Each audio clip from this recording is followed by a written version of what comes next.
മാം, പാമ്പ് കടിയേറ്റ് കഴിഞ്ഞാൽ നമ്മൾ ആദ്യം എന്താ ചെയ്യേണ്ടത്? പാമ്പ് കടിയേറ്റ് കഴിഞ്ഞാൽ ശ്രദ്ധിക്കേണ്ട ആദ്യത്തെ കാര്യം ഭയപ്പെടാതിരിക്കുക എന്നതാണ്. പിന്നെ ആ കടിച്ച ഭാഗം നല്ല ശുദ്ധമായ വെള്ളത്തിൽ നന്നായി വൃത്തിയായി കഴുകുക. പിന്നെ ആ ഭാഗം കടിച്ച ഭാഗം മുറിച്ച് രക്തം കളയാനോ ആ ഭാഗം പൊള്ളിപ്പിക്കാനോ അല്ലെങ്കിൽ ഐസ് ക്യൂബൊക്കെ വെച്ച് തണുപ്പിക്കാനോ പാടുള്ളതല്ല. പറ്റുമെങ്കിൽ കടിച്ച ഭാഗത്തിന് അല്പം മുകളിലായി തുണി കൊണ്ടോ മറ്റോ അധികം മുറുകാതെയോ അയാതെയോ കെട്ടിവെക്കുക.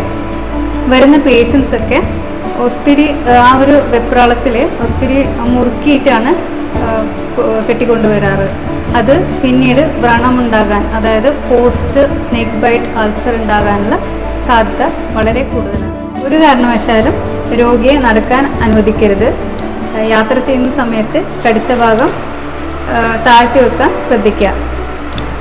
പറ്റുമെങ്കിൽ ഈ കടിച്ച പാമ്പിനെ തിരിച്ചറിയാൻ ശ്രമിക്കുക. കാരണം ഒരുപാട് ഈ വിഷമില്ലാത്ത പാമ്പുകൾ വിഷമുള്ള പാമ്പുകളെ മിമിക് ചെയ്യുന്നു. ലൈക്ക് ചേരയുടെ ശരീരഭാഗം കണ്ടാൽ പെട്ടെന്ന് മൂർഖനായിട്ട് തെറ്റിദ്ധരിക്കും.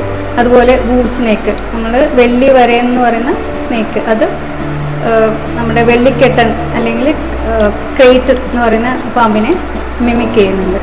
അതുപോലെ പെരുമ്പാമ്പിൻ്റെ കുഞ്ഞ്, ഇരുതലയൻ പാമ്പ്, ഇതൊക്കെ അണലിയുമായിട്ട് തെറ്റിദ്ധരിക്കപ്പെടും.